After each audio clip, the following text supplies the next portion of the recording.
먼저 지금 이 세상에 존재하는 교회들이 어떤 상태인가 하는 것은 저보다 여러분이 더 잘 아시리라 믿습니다.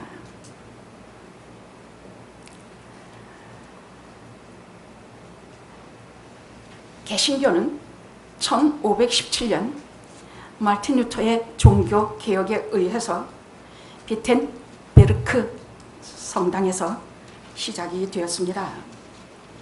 그런데 지금 그 자리는 사람이 넘치고 넘쳐서 교회를 증축하고 또 하고 또 해야 될 텐데도 불구하고 그냥 관광지로 전락해서 주일이면 예배 드리는 사람이 아주 좋습니다. 영국 웨스트민스터 사원은 영국 성공회의 총본산지입니다. 그런데 성인 50%가 이미 성공회를 떠났고 70%의 젊은이가 거기를 떠났습니다. 그러면 우리 연합감리교는 어떻습니까? 그 맞은편에 미 연합감리교회의 총본산이 되는 아주 큰 거대한 건물이 그 앞에 서 있습니다. 그런데 거기에 주일날 예배 드리는 사람은 10명도 안 돼요. 한 번은 한국에 계셨던 목사님이 거기 가서 보고 왔는데 성가대라는 건 아예 있지도 않아. 연합감리교 총본부가 그렇다는 얘기예요. 근데 거기에 이제 회중이 찬양을 부르게 되니까 피아노 반주자가 피아노를 치다가 목사님의 설교가 시작되자마자 피아노 반주자로부터 11명의 교인들이 전부 졸기를 시작했다 그래요. 지금 유명한 신학교의 교수 되시고 목회자 되시는 목사님이 이런 글을 쓰셨어요. 제가 우리 교회에서 몇 번을 말씀드렸습니다만 볼 때마다 가슴이 메어지고 눈물이 흘러요. 해가 갈수록 내 설교 듣고 성경 공부 열심히 하는 교인들이 삶의 변화를 하나도 찾아볼 수가 없다. 우울증과 영적 침체에 빠지면 절대로 거기서 헤어나지도 못하고 헤어나려고 하지도 않는다. 사람들은 집을 비우고 사면에 돌아다니면서 세상의 쾌락을 쫓아 매일매일 분주하고 바쁘고 한 번 병이 나면 약을 써도 낫지를 않는다. 기도의 능력과 말씀의 능력이 저절히 사라진 교회가 과연 살아계신 하나님을 경배하는 능력 있는 교회인가? 이런 거 보고 눈물이 안 나는 목회자는 장사꾼 목회자예요. 볼 때마다 가슴이 찢어지고 눈물이 나고. 제가 오늘 여기에서 무슨 훌륭한 설교하려는 생각 꿈에도 없어요. 그냥 24년 기다린 부흥을 기다리는 것뿐이에요. 갈멜살 꼭대기에 올라서 한 조각 구름이 비를 몰고 올 구름이 보이는가? 언제나 그 꼭대기에 올라서 오늘인가 내일인가 기다린 그 부흥을 오늘 말씀드리려고 그래요. 그것이 없으면 교회는 절대로 소생할 길이 없습니다. 유럽에서 시작된 개신교가 거기에서 이미 쇠퇴하고 미국으로 건너와 미국도 쇠퇴한다고 하지만 한국 교회는 자기네들한테 성령께서 자기네를 아니 그런 말이 어딨어. 아직도 미국은 신실한 심령의 사람들이 저 구석구석에서 기도하고 있는 살아있는 자리가 아직도 미국에 있어요. 유럽의 교회들은 텅텅 비어가지만 미국의 교회는 아직도 살아서 성령의 역사심을 만끽하고 사는 교회들이, 숨은 교회들이 아직도 많아요. 저는 영박교회가 그 중에 하나라고 믿습니다. 정말 그렇게 믿습니다. 24년 동안 아무것도 뒷배가 없는, 무슨 아무것도 믿을 것이 없는, 믿을 것도 없는 LA의 이 척박한 자리에서 한 3가정, 4가정과 같이 시작을 했습니다. 한 10년은 우리 교인들은 꼭 하나님께 기도드리면 꼭 우리 목사님의 눈물을 기억해 주시옵소서. 맨날 여기 이 자리에 앉아가지고 10년은 울기만 했어. 제가 왜 울어요? 저는 배부른 사람이고 울 게 하나도 없는 사람이에요. 왜 울어? 교회에 오시는 하나님께 감사하고, 교회에 오시는 성도님들의 영적인 갈증을 보면서 눈물을 흘리고, 그 속에 아무리 먹어도 마셔도 채워지지 아니하는 이 마음속의 고통과 갈증 때문에 참 많이 울었어요. 도대체 언제 나오셔서 이 사랑하는 분들의 가슴을 채워주실 것인가? 언제나 이 속에 오셔서 우리의 가슴을 위로하시고, 세상의 위로가 아니라 하나님 나라의 위로와 하나님 나라의 소망과 하나님의 기쁨이 우리 가운데 충만하여 세상의 교회가 아니라 하나님께 속한 교회가 될 것인가? 지금도 가끔씩 가슴에서 불이 나요. 제가 가진 소원 하나는 아무것도 없어요. 그냥 영화에 오시는 예수 그리스도의 귀한 양들이 다 은혜 받고 성령 충만하여 세상의 원리로 살지 아니하고 하나님 나라의 원리로 살게 되기를 소망하는 것뿐입니다. 어찌나 간절한지요. 눈물 없이는 참 한 번도 설교를 거저해 본 적이 없어요. 우리 목사님은, 울보 목사님, 무슨 소리 불러도 좋아. 여러분은 언제 한 번 울면서 예배 드려 갔어요? 언제 한 번 하나님 앞에서 눈물 닦으며 회개하며 아파하며 예배 드려 봤냐고.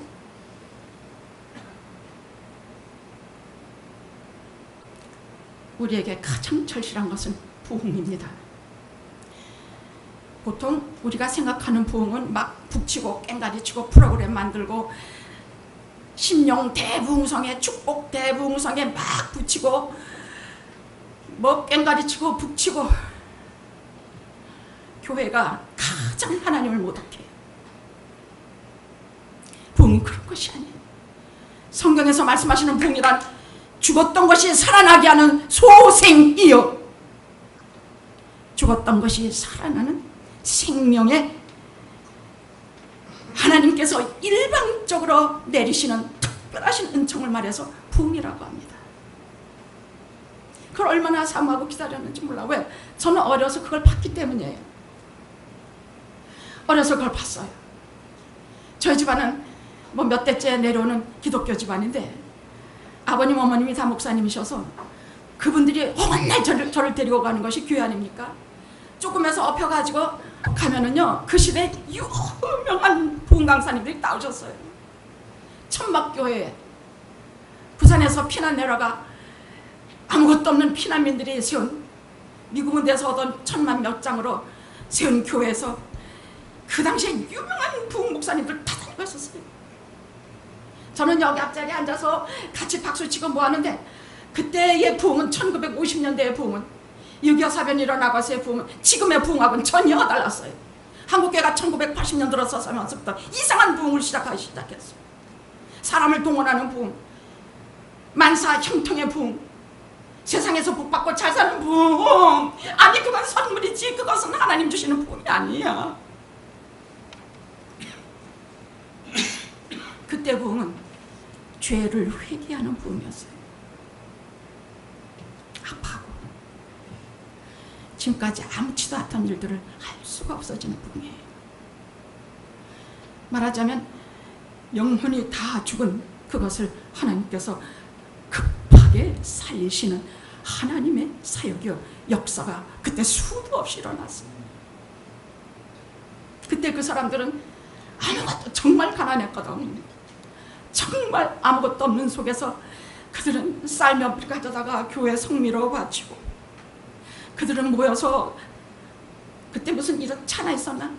뜨거운 물 끓여서 서로 논아 마시면서 밤새껏 찬양기도하면서 하나님을 찬양하고, 무슨 찬양할 거리가 있겠는가? 그런데 하나님을 초대교회의 모든 일들이 그때 일어났어. 하나님을 찬양하고 은혜로 서로 마주보며 모이면 정말 서로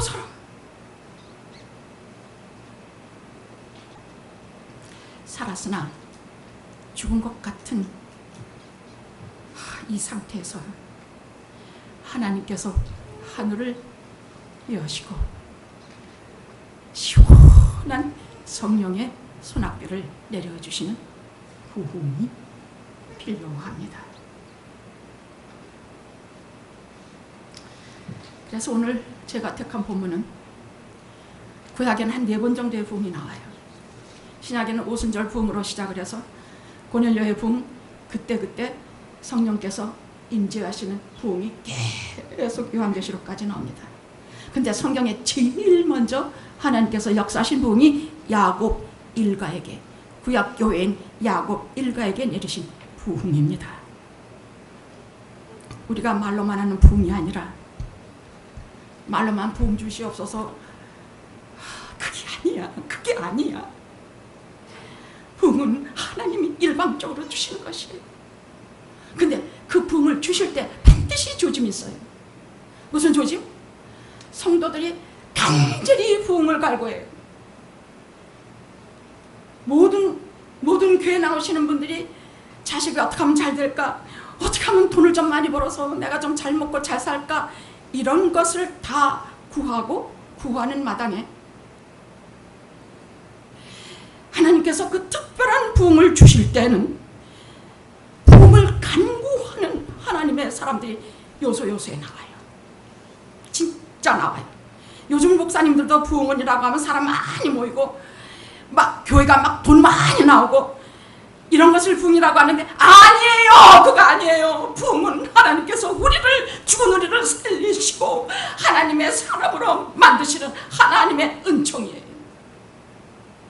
죄를 버리게 하고 잘못된 것을 다 버리게 하시는 하나님의 은총이에요. 그러면 하나님께서 특별히 이런 부흥을 주실 때는 반드시 시대를 전부 회개시키시는 아주 위대한 설교자가 나와요. 그 사람들이 설교하면 지금까지 그냥 오늘 또 교회 가서 목사님 설교 길게 하면 어떡하냐, 또 40분 지났는데 50분 지났는데 이 사람들이 다 없어져. 그분들이 설교하면 눈에서 눈물이 뚝뚝 떨어지고 가슴이 막 아프고 대체 내가 왜 우는지도 몰라.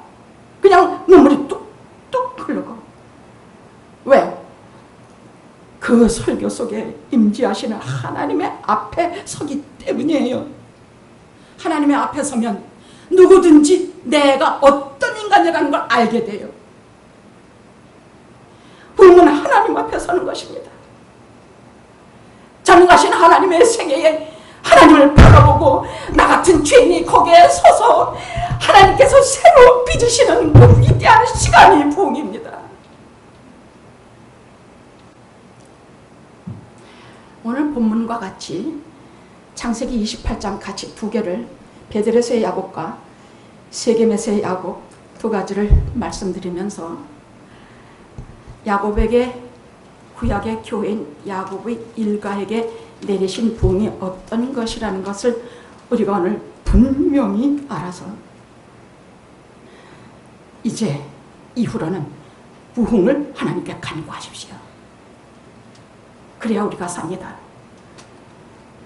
이렇게 잘못된 세대에서 교회마저 똑같이 잘못되고 세상과 똑같아져서 돈밖에 밟힐 줄 모르고 모이면은 세상에서 돈 많이 버는 것만 연구, 궁리하고 있는 그것이 교회라면 우리에게는 소망이 없습니다. 그래도 영화교회 같은 교회가 남아서 누가 알아주든지 못 알아주든지 구석에서 그야말로 하나님께 부흥을 간구하며 우리의 죄사함을 하나님께 간구하는 이런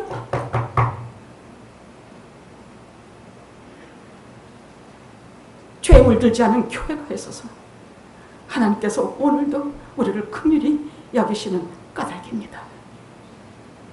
감히 이렇게 말하는 거 용서해 주십시오. 여러분들의 교회도 다 훌륭합니다.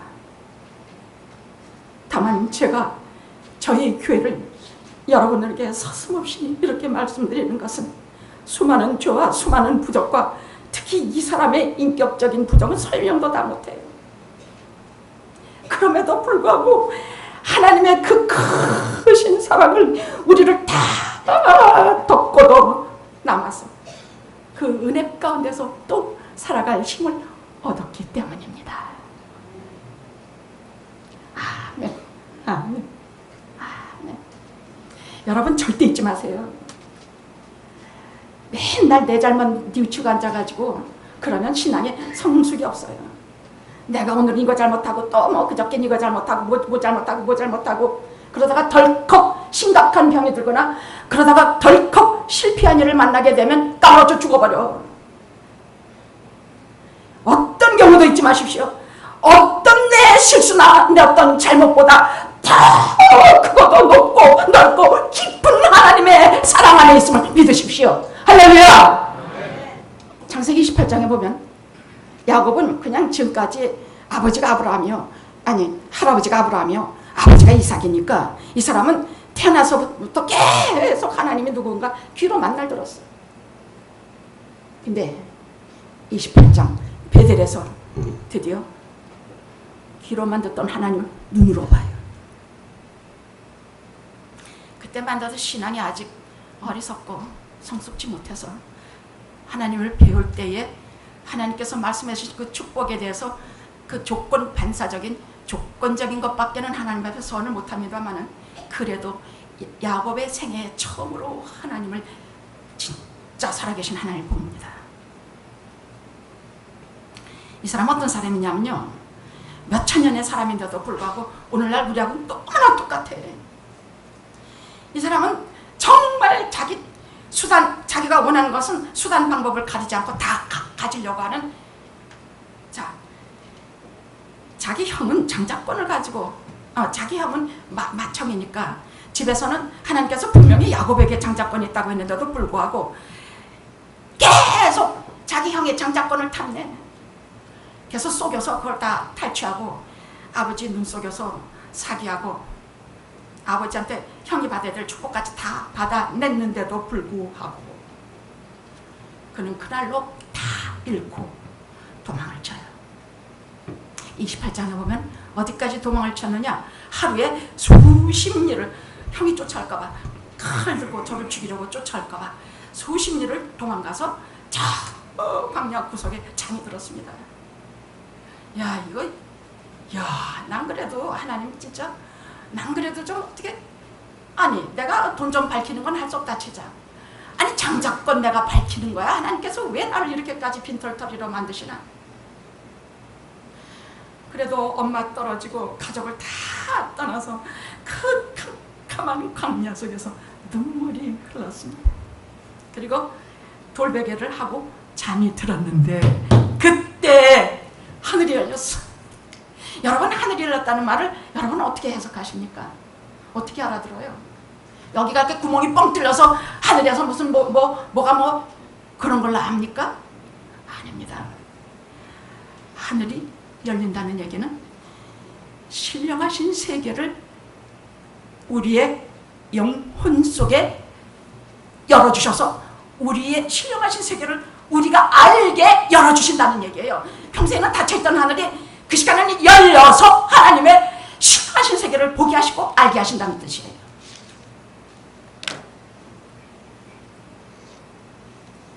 근데 이렇게 꾸며보니까 지금 하나님께서 야곱의 영혼을 찾아오신 것이에요. 꿈에 찾아오셨다고 하지만 그럼 사람이 잠들어가지고 이럴 때, 아니, 꿈속이지만 지금 생생히 눈을 뜨고 있는 야곱의 영혼을 찾아오셨어요.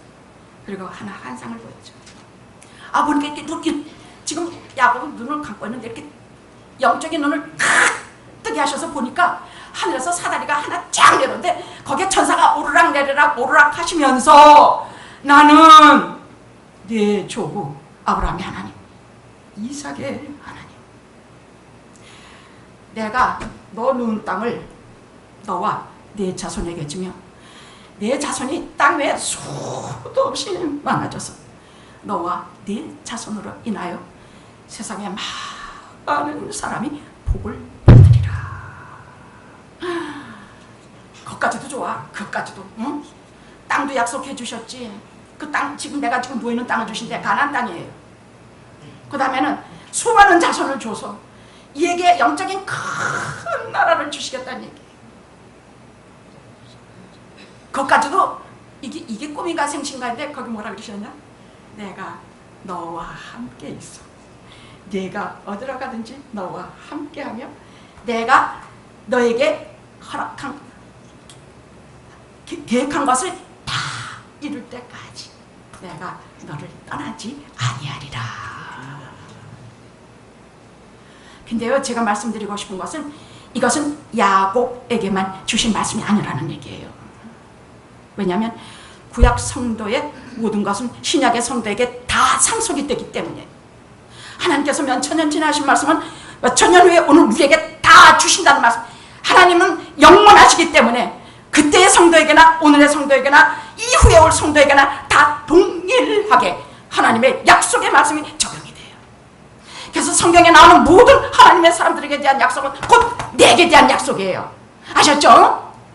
이것을 야곱의 약속이라고 생각하면 그런가 보다. 아니요, 내게 대한, 내가 너와 함께 있어. 네가 어디로 가든지 너를 지키며 내가 네게 허락한 것을 다 이루기까지 너를 떠나지 아니하리라. 24년 걸어온 길은 이것 때문이었어요. 이것 때문이었습니다. 내가 너와 함께하며 내게 허락한 것을 다 이룰 때까지 내가 너를 떠나지 아니하리라. 다른 건 잊어도 이거 잊지 마십시오. 응? 이건 내게 주신 오늘 하나님 말씀의 첫 번째 말씀입니다. 이러면 세상에서 겁날 거 없어요. 정말 안 무서워져요. 이걸 안 믿으면 아무것도 아니지만 이걸 오늘 영화교회를 와서 예배를 드렸는데 하나님께서 나를 겨냥하시어 주신 한마디의 말씀이 내가 너와 함께하며 너에게 허락한 것을 다 이룰 때까지 너를 떠나지 아니하리라. 정말 우리 하나님 이런 하나님이세요. 우리 하나님을 왜 그렇게 모르세요? 왜 우리 하나님을 그렇게 먼 종요라기 같이 생각하세요? 살아서 생생히 살과 피를 통하며 나와 대화하시며 내가 하는 말을 다 듣고 계시며 다만 눈에 보이지 않을 뿐이에요. 잠 깨어서 깜짝 놀랐어. 아니 보자, 하나 더 하자. 하늘이 열린 곳이라고 했는데 사다리가 그러면 이 땅에서 오늘날 어디가 거기냐? 바로 교회예요. 바로 교회예요. 여기 하늘문을 지금 하늘문을 열어주시고 있는 중이거든요. 지금 제가 세상 강연하는 거 아니거든요. 잘 살고 잘 먹고 돈 많이 버는 거 강연하고 있는 것이 아니라 어떻게 하면 하나님과 가까이 가며 어떻게 하면 우리에게 주시는 부흥을 우리가 구할 것인가. 지금 그 얘기하고 있거든요. 그러니까 여기가 하늘문을 열어주는 장소가 여기는 교회라는 얘기예요. 교회는 하나님이 우리를 만나주시는 장소예요. 여러분의 교회를 진실로 생명 걸고 다니셔야 되는 까닭은 세상에서 얻어먹지 못하는 생명의 말씀으로 꽉 찬 것이 교회이기 때문이에요. 물론 싸움도 있고 물론 부족한 거 많고 목사님 어딘지 실망시키고 또 저는 교인들하고 이러고 저러고 뭐가 없는 건 아니에요. 근데 그 모든 것을 덮어달라는 하나님 나라의 신령하신 말씀이 우리 가운데 충만하며 하나님께서 우리와 함께 하신다는 약속이 여기에 있으며 내게 영화교회 여러분의 삶에 하나님께서 허락한 것을 다 이루기까지 떠나지 아니하시는 하늘문이 열린 것이 바로 여기 교회이기 때문입니다. 교회는 생명 걸고 다니십시오. 오늘 가고 내일 안 가고 하지 마십시오. 잠이 깨어서 깜짝 놀라가지고 자기가 돌베개 같은 것을 세워서 거기에 기름을 붓고, 야, 몰랐더니 여기가 하나님의 전이구나. 아니 그 광야 구석에 무슨 하나님의 전지를 어떻게 알았는가 말이야. 얘가. 그리고 하나님께서 하신 세 가지 약속에 대해서 자기는 세 가지 조건을 걸고 하나님께 소원을 해요. 무슨 소원?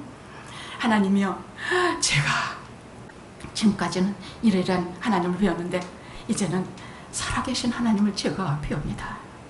만약에 제게 먹을 것을 주시고 입을 옷을 주시고 내가 무사히 아비 집으로 다시 돌아가게 하시면 제가 세 가지를 하나님 앞에 소원할 텐데, 첫째는 바로 하나님이 나의 하나님이 될 것이요. 저 사람이 하나님이 아니야. 나의 하나님, 즉 내가 죽고 못 사는 하나님, 내가 진짜 하나님만 사랑하는 최고의 자리, 나의 하나님이 될 것이요. 이렇게 돌로 세운 이 자리가 하나님의 전이 될 것입니다. 교회가 설 것이라는 얘기예요. 마지막 제 평생의 수입의 10분의 1을 하나님께 드리겠습니다. 겉으로 보면 근세예요. 근데 이건 조건의 신앙이에요. 아직 이거보다 더 성숙해야. 또 하나님께서 그렇게 다윗을, 그렇게 야곱을 만들어 가셔서 마지막 하나님께 가서 세상 마지막 경배하며 세상을 떠날 때는 정말 성숙한 신앙의 사람이 됩니다. 자, 이후로 하나님께서는 모든 기름 부은 것에는 구별하셨어요. 사람에게 기름을 부으면 그는 하나님의 것으로 거룩한 일을 감당하는 사람으로 하나님은 구별하셨습니다. 이런 제단에 아무것도 아닌 나무에다가 하나님께서 기름을 부으시면 하나님께 바쳐진 거룩한 제단이 됩니다. 여러분 위에 기름을 부으시면, 성령의 기름을 부으시면 여러분 그날로 하나님의 것이 됩니다. 그럼 이 사람들 기름 부으셔서 하나님께서 어떻게 사용하시는가? 이제부터 죄인들을 구원하시는 하나님의 도구로 사용됩니다. 성령의 기름 부음 받으시고 성령을 받으셨습니까? 이제부터 사람을 구원하는 하나님의 도구가 되실 것입니다.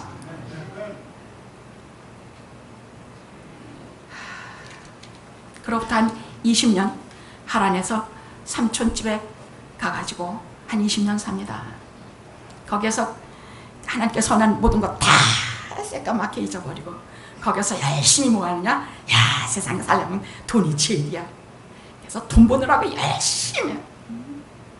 그래서 실제로 부자가 돼요. 둘째로, 그러고 보니까 그 다음에 야, 누구한테 반했냐? 삼촌이 둘째 딸한테 너무 반했어. 삼촌에겐 두 딸이 있는데 레아는 좀 눈이 이렇게 좀 나빠가지고 인상을 찡그리고 댕겼는지, 여성 여러분, 할 수만 있어 24시간 웃으십시오. 레아라는 여자가 못생긴 건 아니에요. 근데 이렇게 눈이 안 보니까 이렇게 찡그리니까 야곱이 안 좋아했어. 그 여자는 끝까지 안 좋아했어, 참말로. 그런데 둘째 딸 라헬은 정말 사랑했어. 그래서 7년을 무보수로, 그 여자 나를 주면 제가 7년간 무보수로 일하겠습니다. 그래서 정말 7년을 하루같이 그 여자 하나 얻으려고 죽기 살기 일을 했는데, 아니 결혼식 날 탁 들어가 보니까 하룻밤 자고 나니까 라헬이 아니라 레아야. pucuk 뛰고 곧장 또 결혼을 했는데, 그래 그럼 네가 7년간 또 무보수로 일해라. 그럼 내가 라헬까지 주리라. 그래서 또 7년을 그날 결혼하고 또 7년을 무보수로, 그러니까 도가 14년을 한 여자를 위해서, 성경에 보면 14년을 하루와 같이 라헬을 사랑했다고 되어 있어. 괜찮은 남자예요, 그지? 여러분 한 여자 사랑하면 얼마나 갑니까? 얼마나 가요? 1개월? 7개월? 3개월? 한 여자 바라보고 14년을 하루와 같이 살았다고 했는데, 24년 영화 여러분은 오직 주님 한 분 바라보고 하루와 같이 이날 시간까지 섬겨 왔습니다. 자, 그렇게 하고 거기에서 그 다음에 또 자식들을 또 많이 낳았어요. 그러니까 이 사람은 돈, 또 아내가 또 레아, 라헬, 거기다가 또 서로 또 질투에다가 서로 계속 경쟁하는 바람에 마누라가 넷이 생겨버렸어. 거기에서 자식들이 연달아 태어나는데 12, 딸 하나, 아들 11, 마지막에 요셉 다음에 베냐민은 나중에 납니다. 근데 우글우글우글 막 아이들 막 생겨. 그러면요, 그것이 여러분 성경에 기록하기를 참 복 많이 받은 사람이라고 나옵니까? 아닙니다. 돈과 명예와 가장, 이 모든 것을 다 얻었지만 이미 하나님께로부터 멀리 떠난 삶이기 때문에 그 가정에는 끊임없이 문제가 발생하기 시작을 해. 그것도 아주 질이 나쁜 죄들이 수없이 벌어져. 지 동생 팔아먹지 않나. 그 다음에 어떤 일이 벌어져요? 자, 이 사람들이 거기에 살면서 너도 나도 다 우상들 하나씩, 소위 부적들을 다 하나씩 갖고 있어. 귀걸이도 부적 만들어서 끼고, 여기저기 무슨 우상 뭐 이거만한 브라빔이라고 하는 것은 그 본토 가난한 사람들이 섬기는 신인데, 이것을 가지면 집안이 번영한다. 여러분들, 제가 우리 교인이 되고 나서는 어느 그 사업체니 어디에 가면, 야, 이거 기도하기 전에 우리 좀 한번 내가 참 다 둘러보마. 왜냐하면 저는 다 둘러보고, 제가 축복하기 전에 동서남북을 밟으라 하셨으니 제가 동서남북을 밟고 그리고 축복을 하는 것이 저는 버릇이 되어 있습니다. 그런데 제가 동서남북을 밟으면서 하면 갑자기 까무러들 쳐. 아, 왜 그래? 목사님, 저기 천정에 부적이 하나 있습니다. 목사님, 저기 저 안에 무슨 빨간 딱지가 하나 있습니다. 목사님, 이리 다 내어라. 다 내오라고. 그래서 다 들고 나가서 지 눈앞에서 불태워버려요. 왜냐하면 그딴 것도 있어가지고 무슨 살아계시는 하나님을 무슨 뭐 복을 받길 바래. 자, 이 사람들은 이 야곱 일가는요, 그 사이에 하나님을 떠난 20년 동안에 얼마나 부족들, 무슨 우상들, 게다가 그냥 자식들은 모조리 다 지 엄마 사랑해주지 않은 아버지에 대한 분노, 불만, 여자들끼리는 서로 질투, 이야, 이 집안은 지옥 같은 집안이 되고 말았습니다. 그런데 그래도 요셉을 낳자 하나님께서 말씀하신 내가 가나안 땅으로 내 아버지 집으로 돌아가리라 하고, 그 수많은, 그 사람들은 유목민이니까 수도 없는 양과 소와 이런 것을 다 끌고 마누라 4명과 자식 딸까지 12명과 또 거기에 나온 또 무슨 종들 수도 없는 무리를 이끌고 가나안으로 돌아가요. 그리고 분열의 사건을 겪은 이후에 어디에 정착을 하느냐? 세겜이라는 땅에, 오늘 본문에 나오는 창세기 35장에 나오는 세겜이라는 땅에 정착을 해요. 그런데 하나님께서 가나안 아비 집으로 가라고 그랬지 세겜에 정착하라 하지 않으셨거든. 그런데 세겜에서 어떤 일이 벌어지느냐? 오늘 본문에 나오는 말씀이 그 말입니다. 33장에 보면 곧 고명딸 딱 하나 있어요. 디나예요. 그게 마을에 여자들을 보러 나갔다가 세겜 추장의 아들에게 납치당해서 강간을 당해요. 근데 그것도 이 야곱의 일가에게는 절대로 안 되는 게 2가지가 있어요. 할례 받지 않은 이방 족속과는, 특히 가나안 땅의 여자들과는 절대 결혼은 안 된다는 하나님의 엄하신 분부가 있어요. 둘째, 성범죄는 죽음에 해당하는 범죄예요. 그런데 그걸로 그걸로도 지금 보통 문제가 아닌데 세겜 추장 아들이 디나한테 너무 반해가지고 결혼을 청한 것이에요. 그런데 어떻게 야곱의 집에서 태어났는가? 시몬과 레이는 디나의 배가 같은 형제예요. 너희들 하고 싶으면 얼마나 이 사람들이 영적으로 잘못되어 있는가, 이 집안이 잘못되어 있는가, 이 교회가 잘못되어 있는가 여러분이 보시게 됩니다. 어떻게 반응했느냐? 너희들 할례를 다 받아.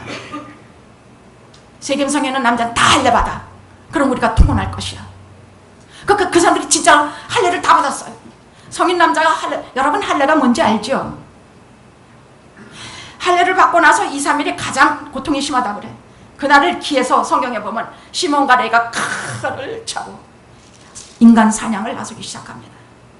가서 지금 전부 뒹굴고 신음하고 있는 사람들을 남자는 전부 죽여버리고 여자와 아이들은 노획하고 재물은 다른 아들들은 다 재물을 노력해서 잔뜩 세간성을 약탈하고 살인하고 돌아옵니다. 그럼 이걸로 끝나면 뭐 그랬겠다 하지만 아닙니다. 거기는 가나안 원주민들이 살고 있는 것이라 자기네는 요만한 소수민족이에요. 이제 곧 저들이 합심해서 덮치면 하나도 살아남게 도망가? 어디로 도망가요? 도대체 도망갈 데가 어디가 있느냐고. 다 가나안 땅인데.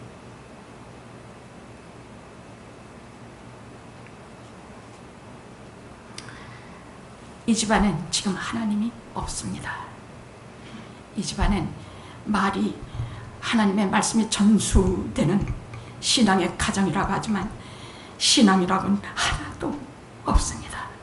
우상과 성범죄와 약탈과 노략질만이 난무하는 그런 것이 교회입니다. 그런데 성경이 말씀하는 것은 이럴수록 더 죄가 많을수록 하나님께서 주시는 아주 긴급한 부흥의 역사는 더 가능성이 많아진다는 사실입니다. 교회가 잘못되고 하나님의 사람들이 죄 속에 빠져서 회개를 하지 않으려고 할 때 하나님은 두 가지 방법을 취하십니다. 하나는 심판하시는 일이요, 소돔과 고모라처럼 심판하시는 일이요, 하나는 하나님께서 내리시는 아주 강력한 부흥의 은혜를 주셔서 사람마다 자기 자신을 돌아봐서 영적인 각성을 하게 되고 하나님께로 돌아오게 하시는 아주 초월적인 기막힌 역사를 하나님께서는 행하십니다. 하나님께서 택하신 방법은 두 번째였습니다. 하나님께서 야곱에게 한 단발이나 모두 근심하고 있을 때 야곱에게 나타나셨어. 너는 일어나 베델로 올라가라. 그리고 뭐라고 말씀하시는가?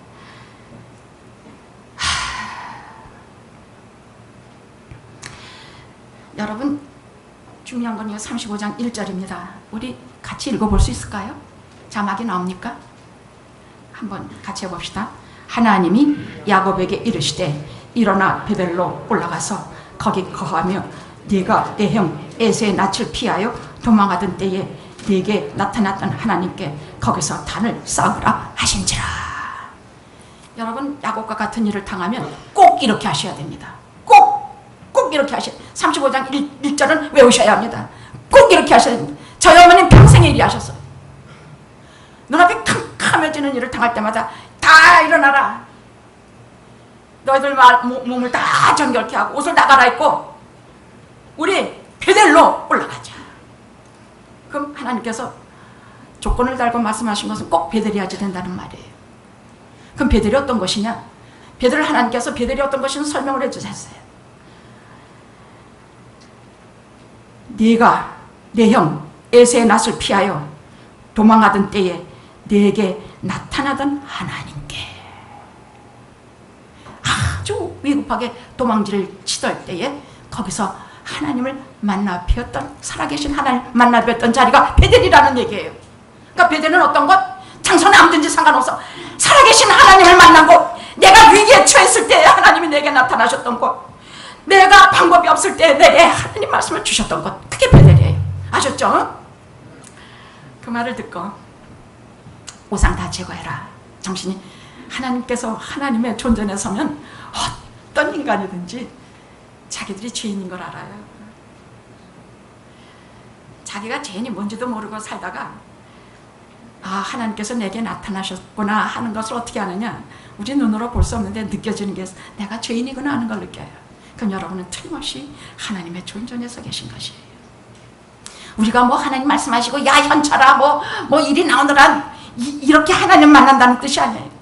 내가 뭔지 모르게 거룩하고 어미하신 분 앞에 서 있는 것을 알게 되고 그리고 내 죄를 알게 돼요. 그게 하나님이 만나주시는 시간이요, 장소예요.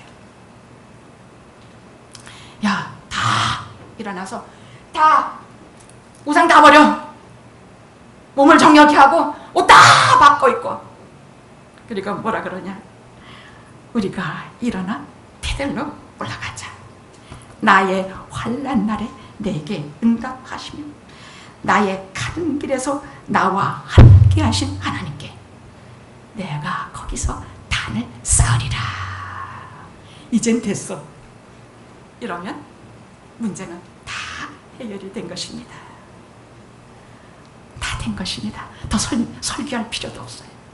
그냥 내 환난 날에, 내 위험한 때 나를 만나 주셨던 그 자리, 내게 말씀을 주셨던 자리, 사면이 막혀 있을 때 방법이 없던 내게 오셔서 주셨던 말씀 있는 자리, 거기서 마치 정말 내 손을 잡으시는 것처럼 정말 감격이 있었던 자리, 거기서 정말 하나님을 뵙고, 거기서 하나님을 배웠던 자리, 내가 그리로 올라가리라. 그럼 야곱 얘기는 그만하겠습니다. 금, 수일 내 부흥이 오지 않고 제 평생에 목회하는 동안에 그 주실 부흥이 안 와도 괜찮습니다. 여러분이 또 제 다음으로 기도하시며 기다리시면 됩니다. 상관없이 저는 죄에 대해서 설교하고 예수 그리스도의 십자가에 대해서 설교하고, 그리고 부흥에 대해서 꽝지르고, 그리고 베델로 올라가자 허건 날 또 목회하는 날까지 소리 지르겠습니다. 기도하시겠습니다.